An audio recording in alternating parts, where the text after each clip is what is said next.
전미 예수님, 네, 오늘 이제 창세기 마지막 시간 함께 하도록 하겠습니다. 성부와 성자와 성령의 이름으로 아멘. 네, 조금 창세기를 자세히 이렇게 뒤에도 이렇게 하려고 했는데, 질질 끄는 것보다 그냥 중요한 것만 이렇게 이야기하고, 제가 평화방송에서 창세기 할 때는 조금 뒤에도 그냥 축복하는 장면만도 한 강의로 이렇게 했었는데, 너무 아는 거 없는데 그렇게 느리다 보니까 재미가 없어지는 것 같아서, 그리고 또 중요한 것은 또 이미 다 이야기를 한 거고 그렇습니다. 이제 지금 마지막으로 가는 여정의 주인공은 요셉 같지만 실제로는 야곱의 역사라고 하는 거죠.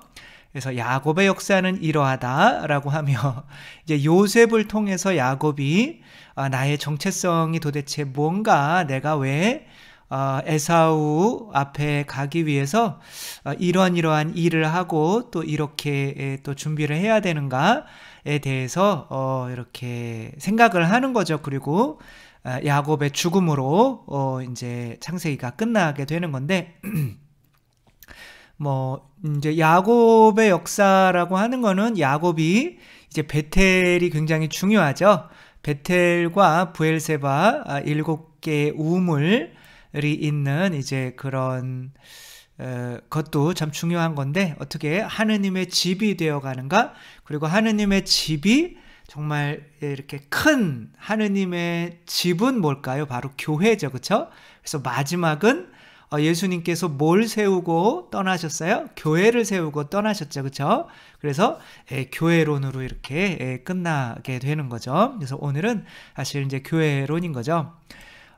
요셉이 12사도가 이제 이스라엘 12사도, 이 12명의 아들들이 이스라엘 백성의 12지파를 상징하기도 하는데, 그 이스라엘은 하느님 백성, 곧 하느님의 교회를 상징하게 되는 거죠. 그 교회는 바로 예수 그리스도로 상징되는 요셉의 희생으로 세워진 거죠. 예수 그리스도의 피값으로.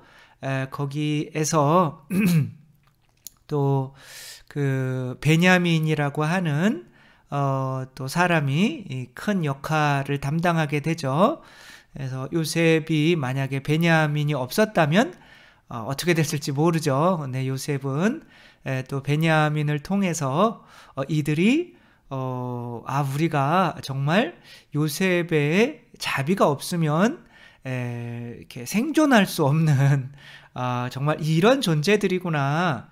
우리가 별로 죄 지은 게 없다고 생각했는데, 우리가 사실은 하느님을 죽이고 있었던, 요셉을 이들이 팔아넘겼잖아요. 하느님을 죽이고 있었던 그런 존재들이었구나 라는 거를 깨닫게 되고, 이 베냐민을 살리기 위해서 누구예요? 유다가 내가 대신 죽겠습니다, 대신 종이 되겠습니다 라고 이런 모습을 보이니, 그들을 위해서 대신 죽은, 대신 종이 되신 예수 그리스도의 모습과 닮아 있는 거죠. 그때 예수가 아니라 그 요셉이 내가 당신들이 팔아넘긴 그 아들, 그 동생 요셉입니다, 이렇게 하며 이제 여기까지 했었죠. 그렇죠? 그래서 교회 안에서는 분명히 뭐가 행해져야 되는 거예요? 의로움이라는 게 행해져야 되는데, 그 의로움은 바로 용서인 거죠. 그렇죠? 그래서 용서가 없는 교회는 있을 수가 없는 거죠. 그래서 예수님께서 누구든지 너희가 죄를 용서하면 용서받을 것이고, 용서해주지 못하면 용서받지 못한 채로 남아있을 것이다 라고 하면서 성령을 받아라, 이렇게 하늘나라의 열쇠를 교회에 주고 떠나셨죠. 그렇죠? 그리고 이것도 오늘 보시면 알겠지만 마지막 또 용서로 끝나요. 근데 개신교에서는 그냥 하는 예수님께 눈물을 흘리며 이렇게 하면 이제 죄가 용서받는다고 이렇게 이야기를 하죠. 그러나 분명히 죄를 용서하는 권한인 하늘나라의 열쇠는 교회에 맡기고 떠났기 때문에 그 교회 안에서 죄의 용서가 이루어지는 거죠. 누구의 죄든지 너희가 땅에서 매면 하늘에도 매어 있을 것이고 땅에서 풀면 하늘에도 풀려 있을 것이다 그랬죠. 그렇죠? 그러니까 하늘나라의 열쇠는 하늘에 계신 아버지나 그 열쇠를 베드로가 들고 하늘로 올라간 게 아니에요. 왜냐하면 땅에서 쓰여져야 되기 때문에 그 당신의 후계자들에게 계속 이어지는 거죠. 이런 이야기가 이제 이어지고 있는 거죠. 그래서 이 성령을 받아라. 이 성령이 하늘나라의 열쇠인데 그 성령을 처음에 어떠한 거예요? 처음에 이제 조력은총, 이 은잔이나 그런 거를 통해서 깨닫게 만드는 거. 아, 내가 죄인이었구나. 예수 그리스도가 아니면 우린 다 죽은 목숨이구나. 그런 것을 깨닫고 우리가 죄인임을 고백하고 하는 거죠. 그리고 당신 아니면 우린 죽은 목숨이다라는 이 믿음을 갖게 돼서 주님을 받아들일 수 있는 준비, 그게 봉헌인 거죠. 11조. 여기까지 하는 거를 성령을 통해서 어떤 은총이라고 그랬어요? 도움의 은총, 조력 은총이라고 했죠. 그 다음에 이렇게 그렇게 교회 안에서 그렇게 조력 은총으로 예수님을 받아들이게 되면 죄의 용서, 자아가 죽는 거죠. 이것이 일어나게 되는데 이것이 생명의 은총인 거죠. 그리고 그렇게 내가 생명의 은총을 받은 사람답게 다른 사람의 죄를 내가 대신 뒤집어 쓰면서 의로운 요셉처럼 감싸줄 수 있는 사람이 되면 이제 진정한 교회의 일원이 되고 하느님 앞에, 예수님 앞에 의롭게 되어서 쓸 수 있는 사람이 되는 거죠. 근데 야곱이 어떻게 교회의 일원이 되는지를 이제 또 설명을 해야 될 거 아니에요?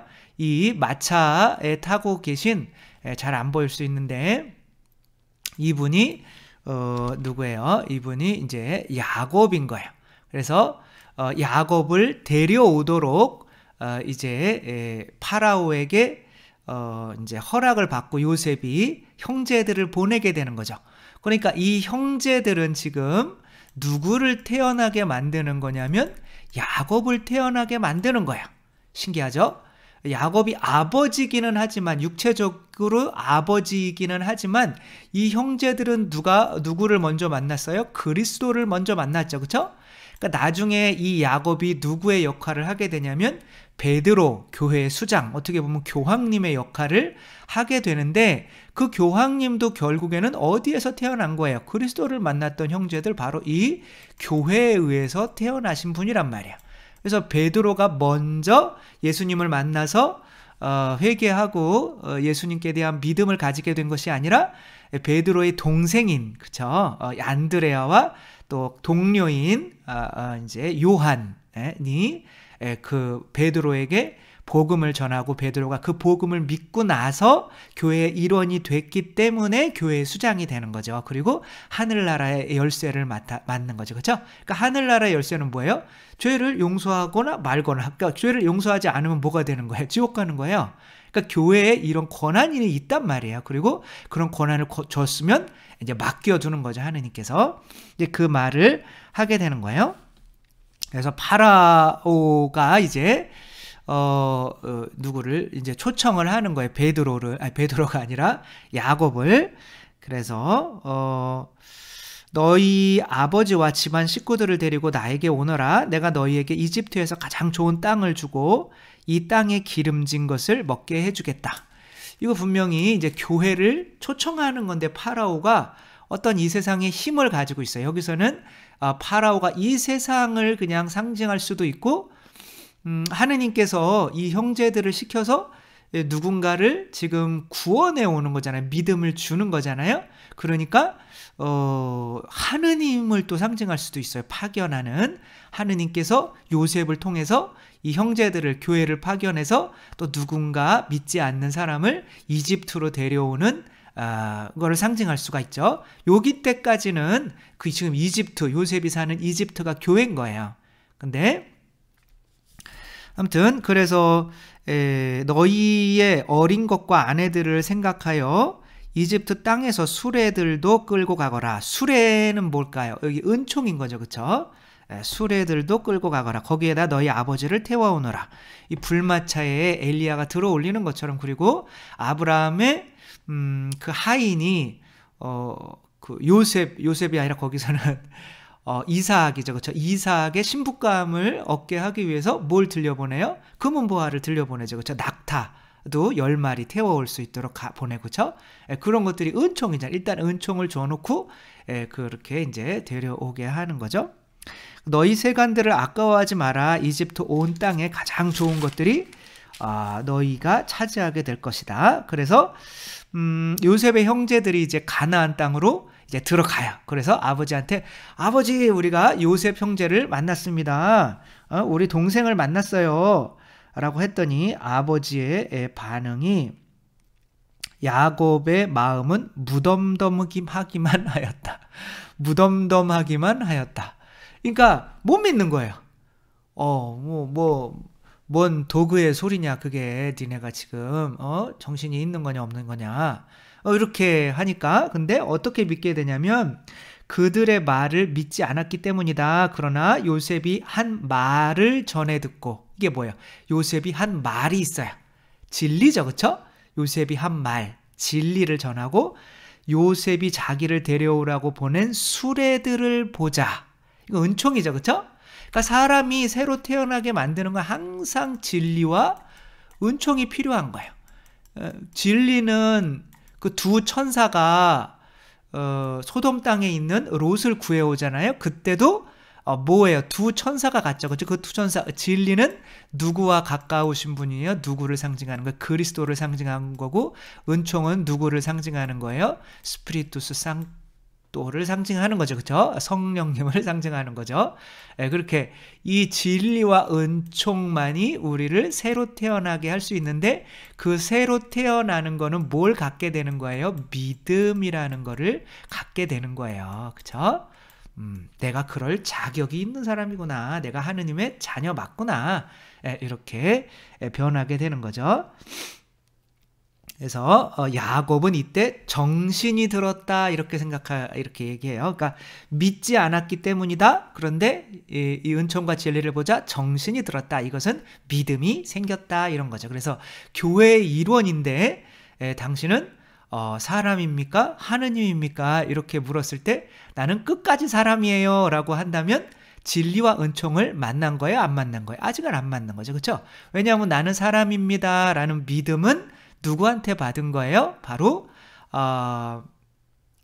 나의 육체적인 아버지한테 받은 거잖아요. 그렇죠? 아버지, 어머니에게. 그러니까 진리와 은총을 받으면 어떻게 돼요? 우리가 하느님을 아버지라고 부르고 있으니까 우리도 그러면 하느님인가? 이런 믿음이 생기게 되는 거죠. 그러니까 교회 안에서 이런 믿음이 없다면, 그리고 우리가 뭐 하느님이 된다고 해서 성부, 성자, 성령이 된다는 게 아니라 그분으로부터 나아졌기 때문에 그분의 본성을 가지게 된다는 거죠. 그러니까 개로부터 나오면 나는 뭐예요? 개죠, 본성이. 그렇죠? 소로부터 나오면 소죠. 하느님으로부터 나오면 뭐예요? 사람으로부터 나오면 사람이죠. 하느님으로부터 났으면 하느님인 거죠. 그렇죠? 이런 식으로의 본성의 변화, 내가 하느님이구나, 이렇게 믿을 수 있어야 베드로처럼 예수님이 하는 물 위를 걷는 거를 나도 할 수 있어 라고 하면서 원수까지도 용서할 수 있다는 이런 불가능이 없다는 믿음을 가지기 때문에 예수님처럼 하느님의 자녀로 새로 태어나게 되는 거죠. 이렇게 이제 46장으로 넘어와서, 근데 아직도 조금 가물가물한지 야곱은 부에르세바라고 하는 곳에서 이렇게 내려오다가 이제 부엘세바라고 하는 곳에서, 부에르세바도 교회를 의미해요. 하나의 교회를 의미하는 거죠. 왜냐하면 그 부엘세바가 뭐냐면 우물이 7개라는 거예요. 그 칠성사를 의미한다고 보시면 돼요. 그리고 제가 뭐 이렇게 얘기한다고 해서 이게 무슨 뭐 해석의 뭐 정석이냐, 그건 아닌 거예요. 그러니까 교리를 배우고 나서 보니까 그렇게 보이더라, 이런 거죠. 그렇죠? 그래서 교부들도 그렇게 이런 식으로 이제 해석을 하는 거예요. 이거 뭐, 그러니까 성경을 왜 그런 식으로 해석하냐라고 할 수가 없는 게 이제 교리에만 벗어나지 않으면 되는 거예요. 근데 성경을 해석했는데 교리에도 못 따라오는 경우가 있어요. 그런 경우는 만약에 홍해를 건너는 게 뭐예요? 그걸 뭐로 해석해야 돼? 홍해를 건너는 거는 그건 바로 세례죠, 그렇죠? 그거는 성경에 이미 나와 있잖아요. 그리고 근데 홍해를 건너는 게 세례고, 그럼 바위에서 물을 마셨는데 그 바위는 뭐예요? 바로 그리스도잖아요. 그쵸? 그럼 바오로가 다 해석을 해놓은 거잖아요. 근데 거기까지도 못 온다면 교리까지도 아직 못 온 거예요. 그거는 해석을 한 게 아닌 겁니다. 그거는 문자적으로만 해석했기 때문에 문자는 사람을 죽이고 성령은 사람을 살리는 거죠. 그렇죠? 성령이 교리죠. 그렇죠? 근데 그걸 또 넘어서 가지고 바로 그렇게 탈출했던 모세가 나다. 뭐 이런 식으로 하면 교리를 넘어서는 거죠. 그럼 이단이 되거나 사이비가 되는 거죠. 근데 우리들은 교리의 눈으로 이것들을 보면서 이렇게 교리로 해석을 해야 되는 거예요. 그래서 이제 브엘세바에 왔다는 건 이제 믿음을 가져서 이 야곱이 교회의 믿음 칠성사로 들어왔다라고 생각하시면 되는 거예요. 이제 세례를 받는 거예요. 그래서 거기에서 이제 제사를 드린다라고 하면 이제 기도를 하거나 혹은 11절 내고 성취성혈을 마셔서 이제 하느님을 내 안에 모시고 만나게 되는 거죠. 이제 뭐가 되는 거예요? 베텔이 되는 거죠. 하느님의 집이 되는 거죠. 그때 하느님이 이렇게 말씀을 하셔요. 야곱아, 네 여기 있습니다. 나는 하느님 네 아버지의 하느님이다. 이집트로 내려가는 것을 두려워하지 마라. 그러니까 이집트로 절대 내려가지 마라 라고 하신 적이 있거든요. 근데 이제 이집트로 내려가는 걸 두려워하지 말라고 해요.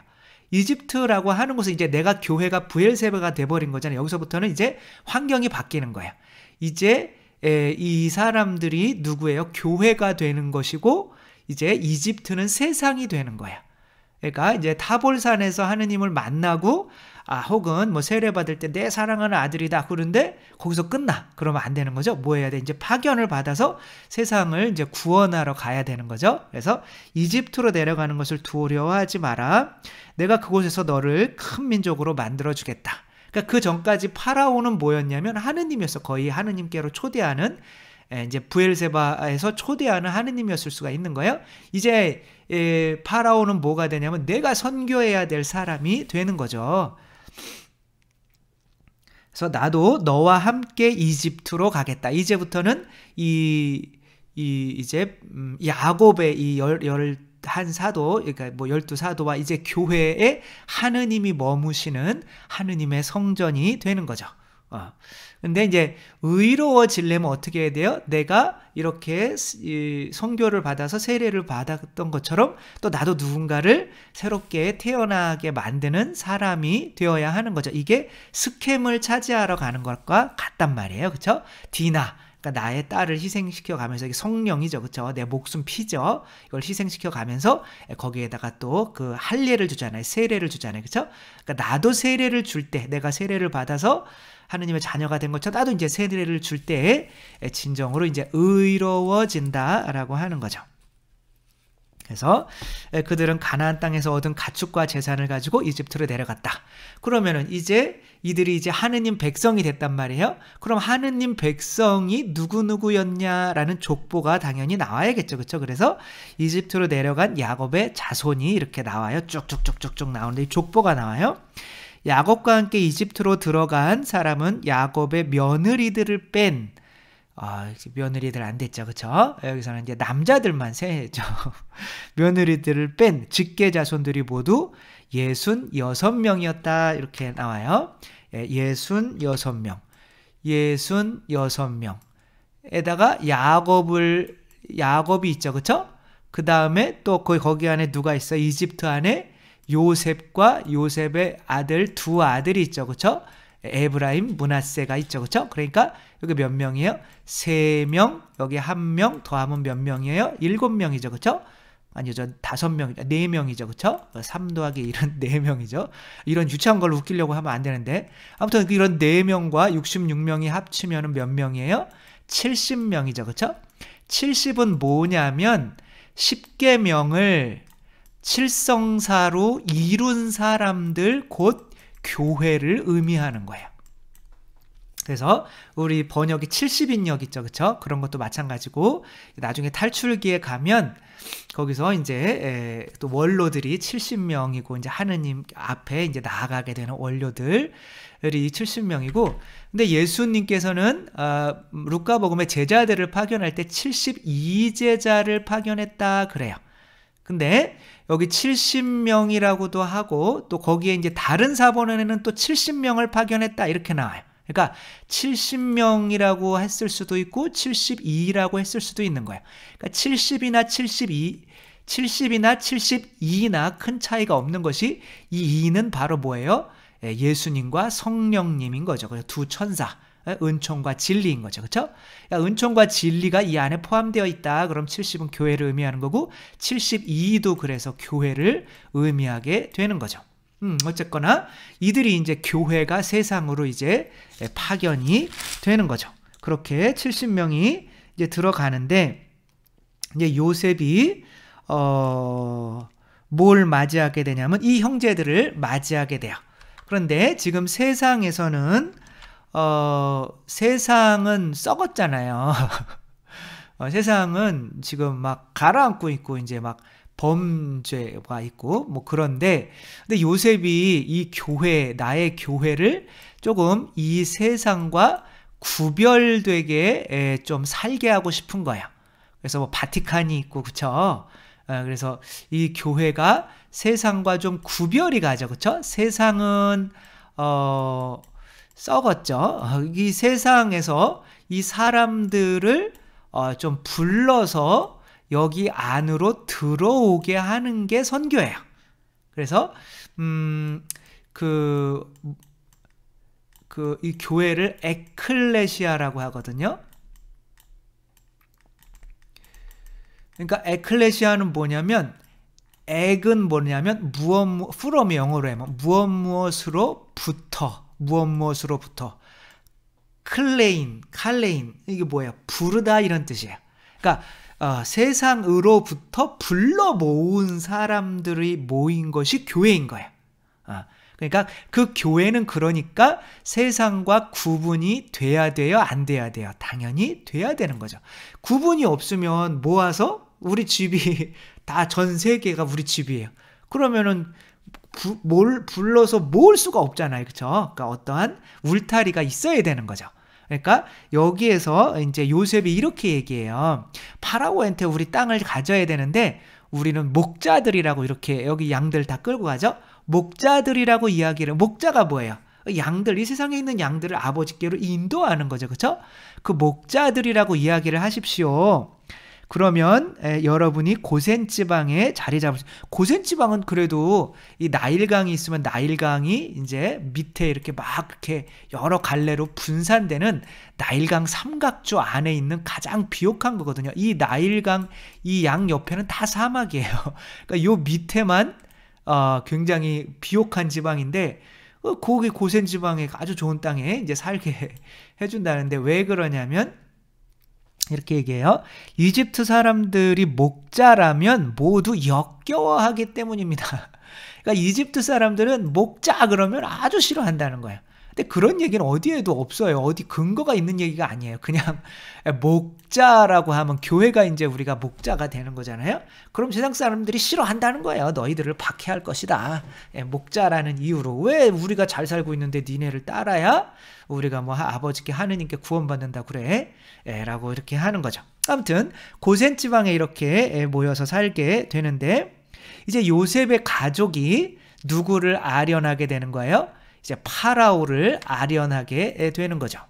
이제 파라오를 아련하게 되는데 여기서 파라오가 더 높아요. 근데 요셉이 자기 아버지 야곱을 모셔다 파라오 앞에 세우자 야곱이 파라오에게 축복하였다. 이렇게 축복은 위에 사람이 아래 사람에게 하는 거거든요. 근데 이제 파라오는 이제 세상의 왕을 상징하는 거죠. 세상 사람들을 상징하는 거죠.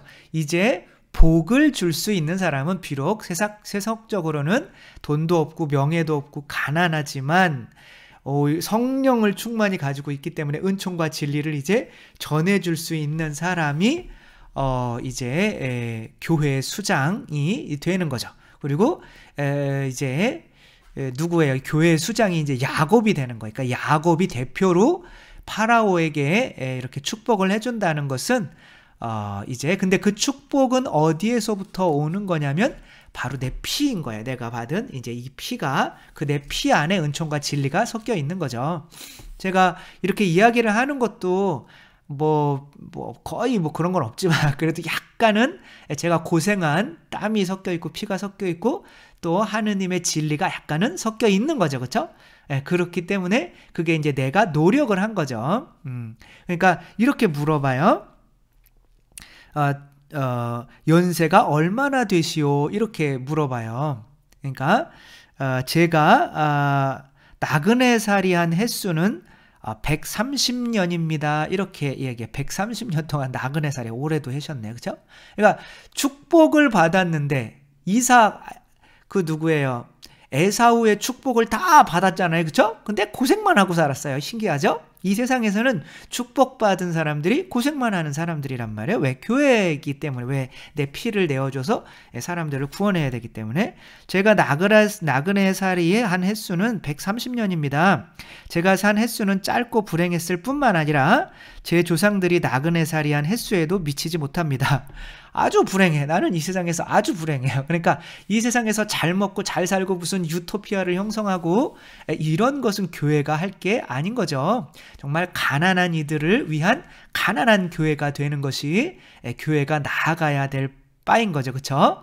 1997년 그때쯤에 북한 사람들은 먹을 게 없어서 100만 명인지 죽었는지 200만 명이 죽었는지 모르는데 우리는 수십억짜리 수백억짜리 교회를 짓고 있었잖아요. 그들을 먹여 살렸어야 되는 건데, 그렇죠? 그러니까 우리는 사실 부자가 됐기는 했지만 이제 그때부터 이제 그리스도교 신자가 점점 많이 늘어나는 것들이 점점 이제 줄어들 수밖에 없는 거죠.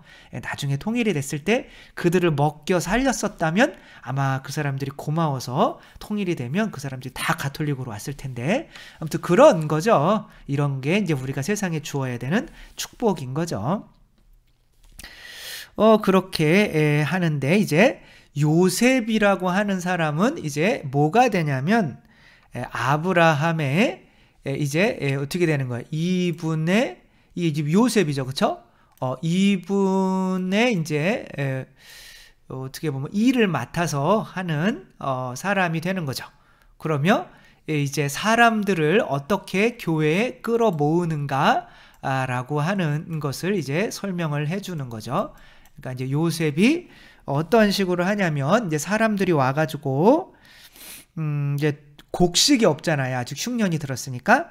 그러니까 돈이 떨어졌으면 여러분의 가축을 몰고 오십시오. 가축은 이제 그들이 가진 전부잖아요. 그렇죠?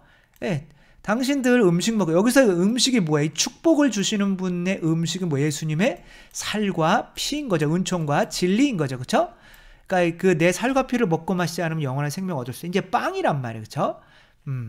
그 빵, 양식을 가지고 있는데 이게 교회란 말이에요. 교회에 오려면 너희들 봉헌해. 이 양식 먹으려면. 근데 내 것을 먼저 봉헌한다는 건 뭐예요? 이제 내 것이라는 게 뭐예요? 내가 가지고 있는 것의 주인이란 뜻이잖아요. 주님이란 뜻이잖아요. 그렇죠? 그러니까 이제 나의 주님은 내가 아니고 이제 교회의 애입니다. 라고 이제 그렇게 고백을 하는 거죠. 선악과를 이제 바치게 되는 거죠. 근데 그것도 이제 그렇게 안 되면 농토는 물론이고 저희가 파라오의 종이 되겠습니다. 이렇게 이야기를 해요.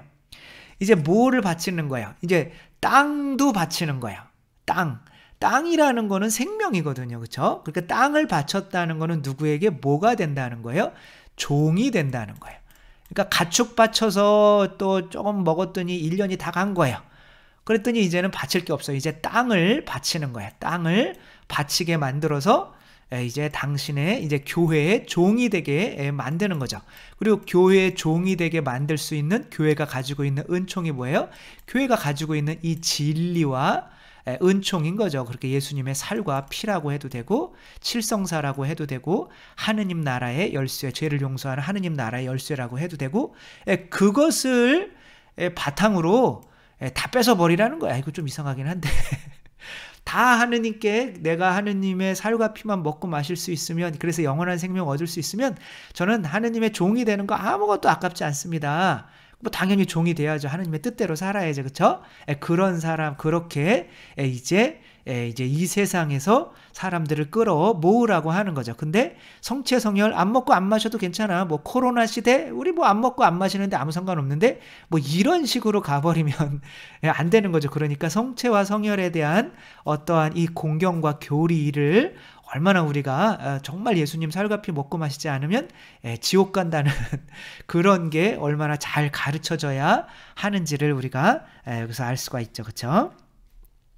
이제 야곱이 이제 어떻게 되냐면 이제 이거는 밖으로 향한 거고 이제 야곱이 이제 죽게 되는 거예요. 이제 야곱이 죽음으로써 그러니까 축복은 내가 죽음으로써 주는 거잖아요. 이제 야곱이 이제 축복을 주는 거예요. 이제 돌아가실 때가 다 되셔가지고 침상 머리맡에 엎드려 이제 하느님을 경배하고 내가 죽거든 요셉에게 우리 선조들이 묻힌 그 땅, 그 베들레헴 빵집이죠. 베들레헴이 이제 빵집이란 뜻이에요. 그 베들레헴에 이제 다 선조들이 아브라함도 라헬도 뭐 이삭도 뭐 다 묻혀 계시죠.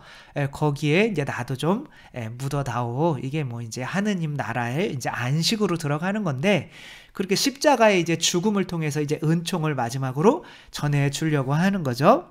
그래서 이제 야곱이 에브라임, 므낫세를 데려오게 하죠. 그렇죠? 요셉의 두 아들이죠. 그러면서 네 아들이지만 이제 내 아들이야. 뭐 이렇게 하면 내가 축복 줄게 하는데 손을 이렇게 엇갈려요. 근데 왜 엇갈리는지는 그냥 안 나와요. 그냥 이분 마음인 거예요. 그래서 요셉이 이게 이 아이들 다음에 너에게서 태어난 자식들은 이제 너의 아들들인데 이 아들 그리고 너의 아들이 이제 더 이상 안 나와요. 요셉의 아들은 없어요. 성경에는 없어요. 네. 그들은 제 형들의 이름으로 상속재산을 받을 것이다. 뭐 아무것도 없잖아요. 이 야곱이. 근데 상속재산을 받는다. 이게 하느님 나라에 들어가게 될 것이다. 이제 칠성사를 받는 거죠. 근데 그래서 이 아들들이 누구냐 또 물어봐. 이런 건 이상하게 이렇게 축복을 해줄 거다 그러는데 이제 또 물어보고 막 이런 게 나오는 거는 이제 여러 가지 버전이 이렇게 섞여 있어서 그러는 거죠. 그래서 하느님께서 이곳에서 저에게 주신 아들들입니다.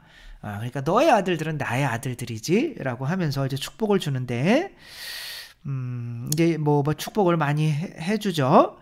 근데 이제 손을 엇가리게 이렇게 나의 이름과 내 조상 아브라함, 이삭의 이름이 이 아이들에게 살아있으리라. 그러니까 이름이 뭐예요? 이름은 새로 태어났을 때 받는 거죠. 그렇죠? 새로 태어나는 거는 뭐로 새로 태어나는 거예요? 은총과 진리로 태어나는 거죠. 그렇죠? 은총과 진리를 이제 이들이 가지게 될 거다라고 하는 거예요. 이름은 그래서 뭘 의미하는 거냐면 믿음으로 생기는 하느님의 본성을 의미하는 거예요. 그렇죠? 그러니까 하느님의 본성을 가져야 하느님 집에 사는 거죠. 구원에 이른다는 거죠. 그러니까 아들아, 근데 이 손을 이렇게 엇갈리게 이렇게 장남에게 해야 되는데 이렇게 얘기해요. 아들아, 나도 안다. 나도 알아. 이 아이도 한 결례를 이루고 크게 될 것이다. 그러나 그의 아우가 그보다 더 크게 되고 그의 후손은 많은 민족을 이룰 것이다. 그러면서 그냥 죽어버려요. 돌아가셔요. 그러면 이제 나는 죽는다. 그러나 하느님께서는 너희와 함께 계시면서 너희를 다른 조상들의 땅으로 다시 조상들의 땅으로 데려가 주실 것이다. 나는 너희 형제들보다 너에게 너의 칼과 활로 아모리족 손에서 뺏은 스켐 하나를 더 준다. 스켐이 도대체 몇 개예요? 스켐 하나를 더 준다. 스켐은 바로 우리가 뭐라고 생각해야 되냐면 할례 받은 자. 그러니까 이제 뭐예요? 칼과 뭐로 빼앗은 칼과 활로 빼앗은 여기서 이제 두 개도 또 칼과 활도 바로 뭐 은총과 진리를 의미할 수 있겠죠. 그 세례 스켐은 이제 세례 할례를 받았잖아요, 그렇죠? 그거를 이제 더 주겠다 뭐 이런 식인 건데 야곱이 아무리 그러나 지금까지는 요셉이 누구의 어떠한 모습을 보이고 있었어요? 그리스도의 모습을 보이고 있었죠. 그렇죠? 근데 물론 뭐 교회 수장이라고 하기는 하지만 예수님께서 교회에 정말 모든 걸 맡겨놓고 교회 맘대로 하라고 다 맡겨놓으셨을까요?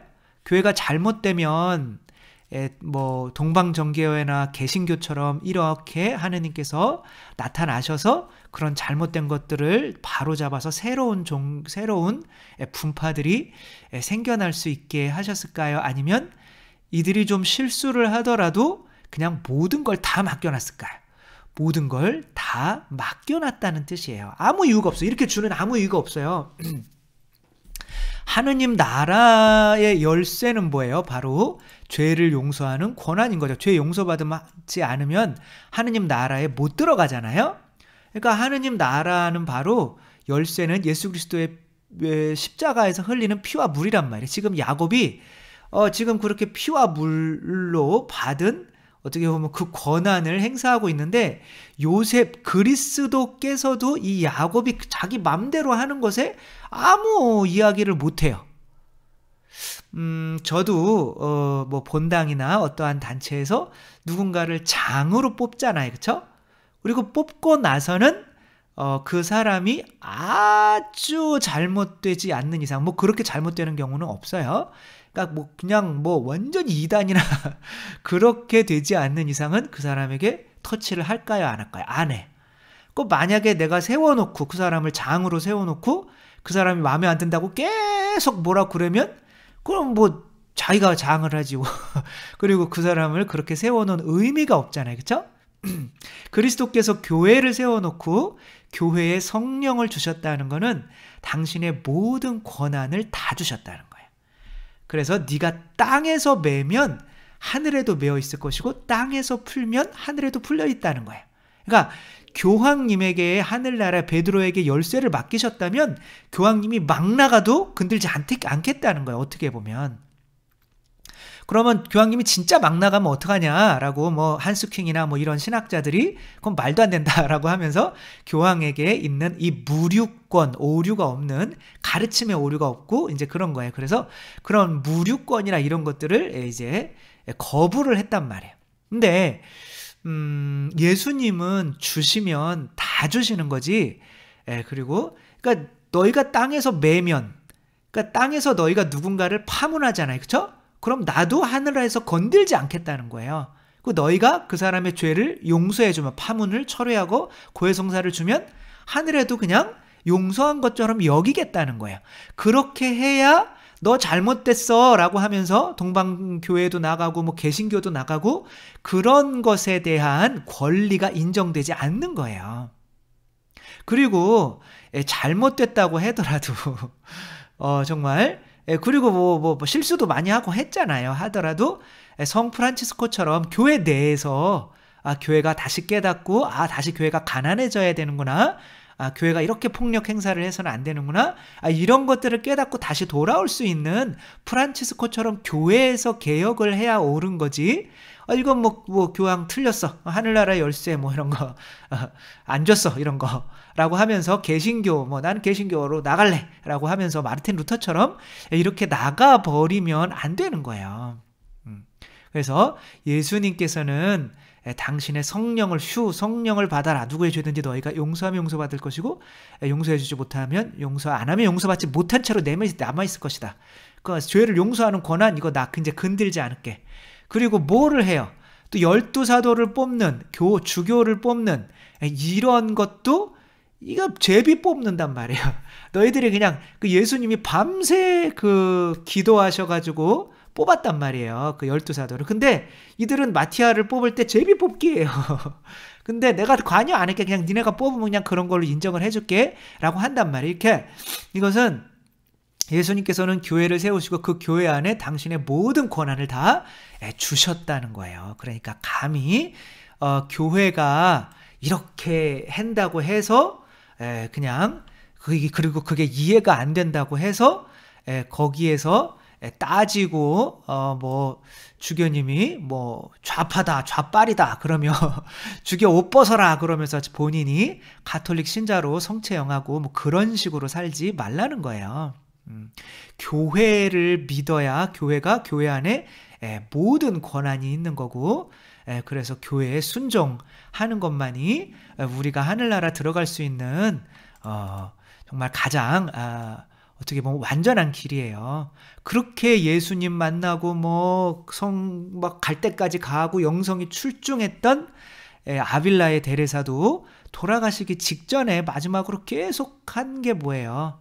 저는 교회의 딸입니다. 저는 결국 교회의 딸입니다. 아무것도 아닙니다. 교회의 딸입니다. 딸이라는 게 뭐예요? 아버지에게 순종하겠다는 거잖아요.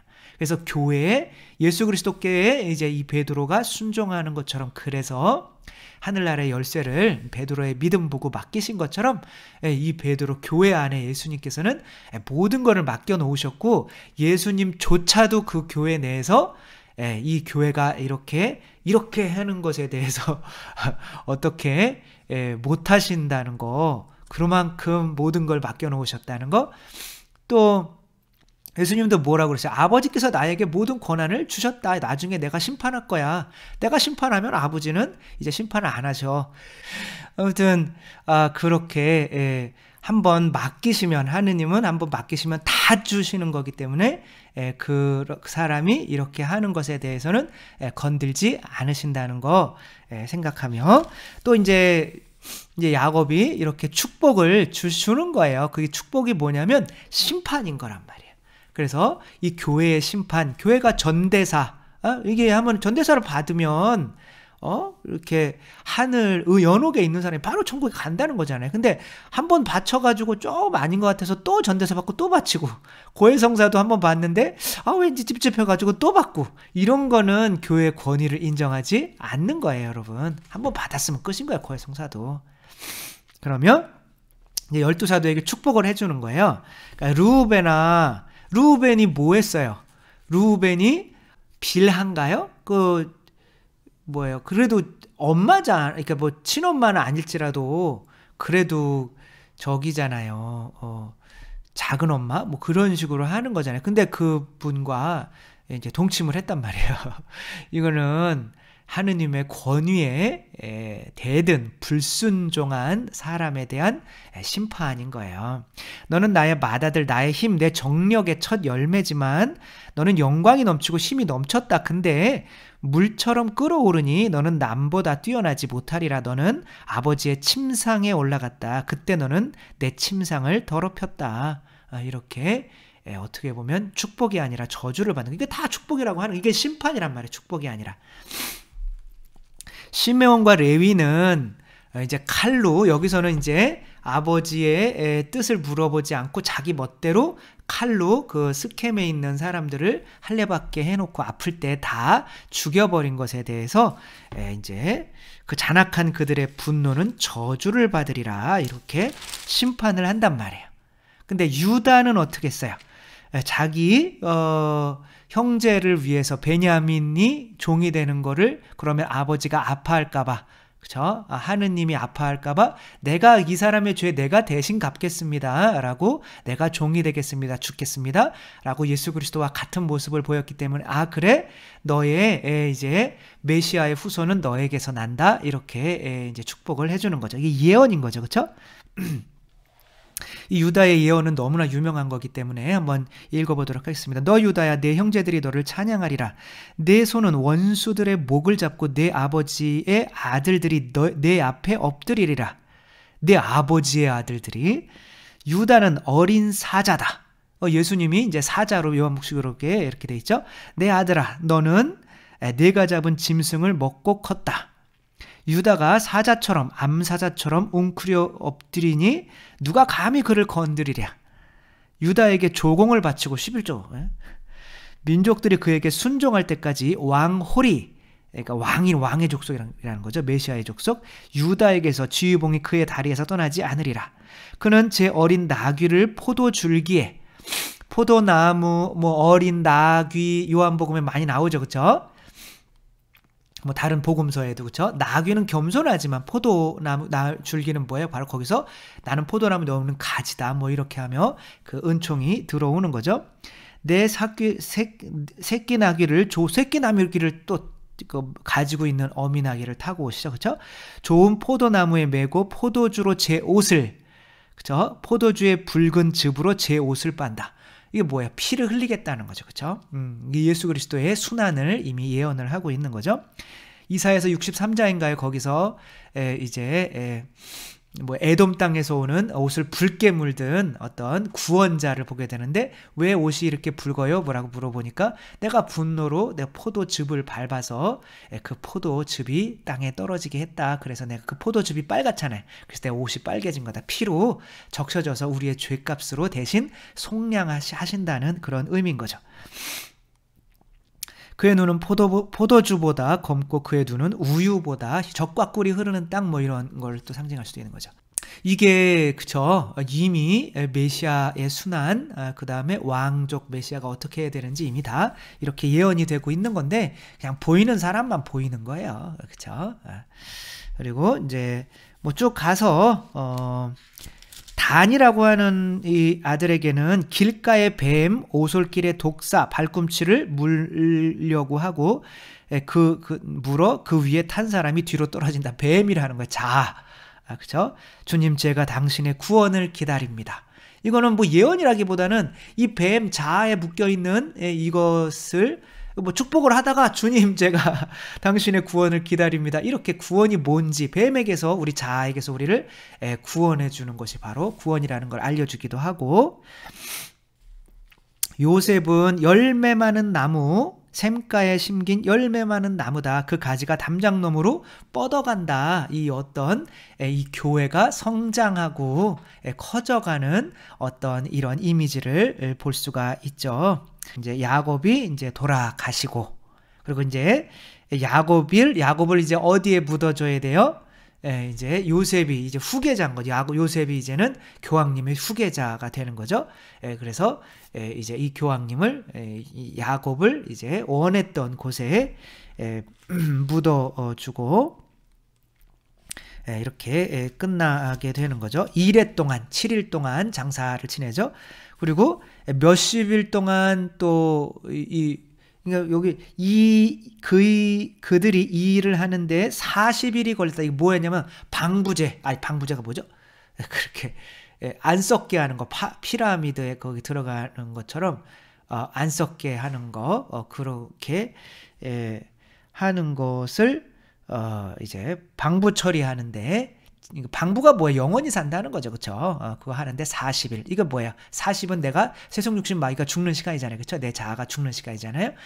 그 40일을 거치면 영원한 생명을 얻게 된다. 뭐 이런 상징적인 의미도 있고, 그렇게 70일 동안 곡을 하였다. 교회를 상징하는 거죠. 그쵸? 그래서 또 올라가서는 7일 동안 또 곡을 하고, 이제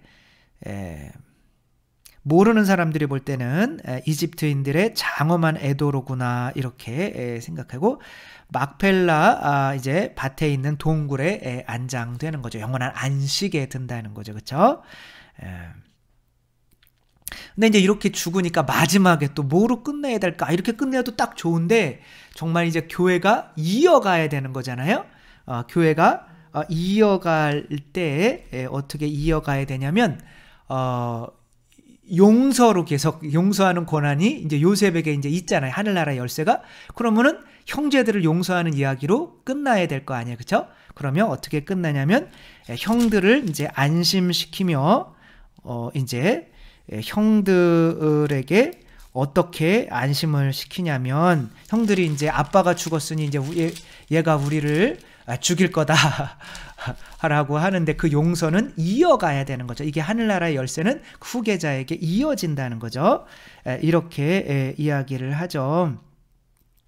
두려워하지들 마십시오. 내가 하느님의 자리에라도 있다는 말입니까? 형님들은 나에게 악을 꾸몄지만 하느님께서는 그것을 선으로 바꾸셨습니다. 그것은 오늘 그분께서 이루신 것처럼 큰 백성을 살리려는 것이었습니다. 그러니 이제 두려워하지들 마십시오. 내가 여러분과 여러분의 아이들을 부양하겠습니다. 그러니까 죄를 용서하는 권한, 또 빵과 포도주, 성체 성녀를 통해서, 칠성사를 통해서 이들을 부양하겠다. 이렇게 이어가는 것으로 끝나는 거죠. 요셉이 이제 형제들에게 이렇게 이야기하죠. 나는 이제 죽습니다. 그러나 하느님께서는 반드시 여러분을 찾아오셔서 여러분을 이 땅에서 이끌어내시어 아브라함과 이삭과 야곱에게 약속 맹세하신 땅으로 데리고 올라갈 것입니다. 하느님께서는 반드시 여러분을 찾아올 것입니다. 그리고 또 요셉도 어떻게 돼요?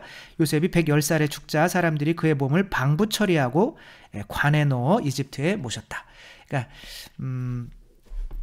방부철이 영원한 생명인데 그 요셉은 뭐예요? 그리스도를 상징하고 법이기도 하잖아요. 그렇죠? 괴에 넣는다. 계약의 괴.